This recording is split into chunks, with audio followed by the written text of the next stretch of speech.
গতকাল রাতে বাংলাদেশি হ্যাকারদের একটি দল ইসরায়েলের কয়েক হাজার ওয়েবসাইটে সাইবার হামলা চালিয়েছে, যা দেশটির সাইবার নিরাপত্তায় বড় ধরনের আঘাত এনেছে।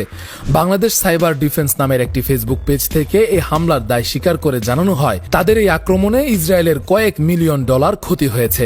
তারা আরও ঘোষণা দিয়েছে যে এই সাইবার হামলা চলমান থাকবে। এই সাইবার হামলার পেছনে মূল কারণ হিসেবে উল্লেখ করা হয়েছে ইসরায়েলের সাম্প্রতিক গাজা উপত্যকায় বিমান হামলা। গত 18 মার্চ যুদ্ধবিরতি লঙ্ঘন করে ইসরায়েলি বাহিনী গাজায় বিমান হামলা চালায়, যেখানে 400 জনেরও বেশি মানুষ নিহত হয়। এর ফলে 2023 সালের 7 অক্টোবর থেকে শুরু হওয়া আগ্রাসনের পর থেকে গাজায় নিহতের সংখ্যা প্রায় 49,000-এ পৌঁছেছে, আর আহত হয়েছেন 1,11,000-এরও বেশি মানুষ। বাংলাদেশ সাইবার ডিফেন্স নামের এই বেসরকারি সংস্থা ইসরায়েলের এই অগ্রাসনের প্রতিবাদ স্বরূপ সাইবার হামলা চালাচ্ছে। আজ সকালে তাদের চলমান আক্রমণে ইসরায়েলের একটি গুরুত্বপূর্ণ মন্ত্রণালয়ের ওয়েবসাইট ডাউন করতে সক্ষম হয়েছেন বলে দাবি করেছেন তারা।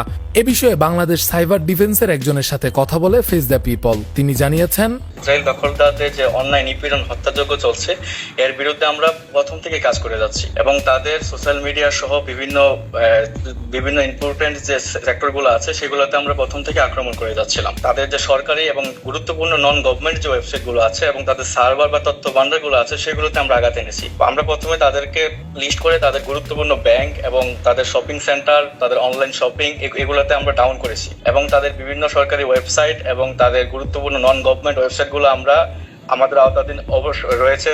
5 থেকে 10টার মতো ওয়েবসাইট আমাদের আওতাধীন অবশ্যই রয়েছে। এখন অর্থনৈতিক পরিমাণটা আনুমানিক ধরে নিয়েছি প্রায় মিলিয়নের মতোই হবে। তাদের ইউনিয়ন ব্যাংক সহ আরো কয়েকটি ব্যাংকের সার্ভার আমরা ডাউন করে রেখেছি। তাদের ব্যাংকিং কার্যক্রম, অনলাইন কার্যক্রম ফুলি বন্ধ ছিল। কেউ আমাদের কার্যক্রম অব্যাহত আছে এবং আজকেও আমাদের কাজ চলছে। আজকে সকাল থেকে আমাদের টিম এক প্রদমে কাজ করে যাচ্ছে এবং সরকারি সাইট তাদের বেশ কয়েকটি সরকারি সাইট আমরা আক্রমণ করেছি এবং আপাতত আমরা কোনো সরকারি সাইটে দখল নিতে পারিনি। চেষ্টা চলছে, আমরা অবশ্যই খুব শীঘ্রই কোনো সরকারি সাইটগুলোকে আমরা আমাদের দখলে নিয়ে নিব। আমরা তাদের সরকারি সাইট আপনার gov.el ইসরায়েলের যে অফিসিয়াল সাইটটা, এটা আমরা গতকাল সারাদিন ডাউন রেখেছি। এছাড়াও তাদের ব্যাংকিং সিস্টেম আল ইসরায়েল নিউজ, এদের আল ইসরায়েল নিউজ নামে একটি নিউজ চ্যানেল আছে, যেটা তাদের খুবই গুরুত্বপূর্ণ নিউজ চ্যানেল, এটাও কালকে সারাদিন আমরা ডাউন রেখেছি। আমরা বাংলাদেশ সাইবার ডিফেন্স সহ বাংলাদেশের আরো যে সাইবার এক্সপার্টরা আছে সবাই কাজ করছে, পুরোদমে আমরা কাজ করে যাচ্ছি। আমরা ফিলিস্তিনের পক্ষে আছি এবং আমরা তো সরাসরি যেহেতু আমরা ওইখানে তো যাওয়া পসিবল না, আমরা আমাদের যার অবস্থান থেকে আমরা ফিলিস্তিনের পাশে থেকে আমরা লড়াই করে যাবো ইনশাল্লাহ। বিশ্বের বিভিন্ন দেশ ইসরায়েলের আগ্রাসনের বিরুদ্ধে নানাভাবে প্রতিবাদ জানাচ্ছে। অনেক দেশেই ইসরায়েলি পণ্য বয়কটের ডাক দেওয়া হয়েছে। বাংলাদেশি হ্যাকারদের এই সাইবার হামলা সেই প্রতিবাদেরই একটি অংশ। উল্লেখ্য, এর আগেও বাংলাদেশি হ্যাকাররা বিভিন্ন সময়ে সাইবার হামলা চালিয়েছে।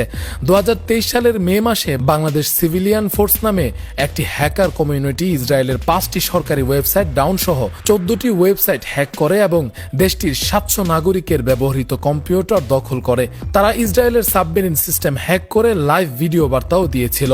সাইবার হামলাগুলো ইসরায়েলের সাইবার নিরাপত্তার জন্য বড় ধরনের চ্যালেঞ্জ হয়ে দাঁড়িয়েছে।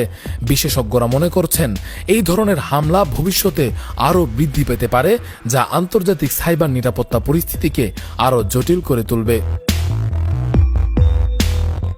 রাকিবুল ইসলাম রইস, ফেস দ্য পিপল।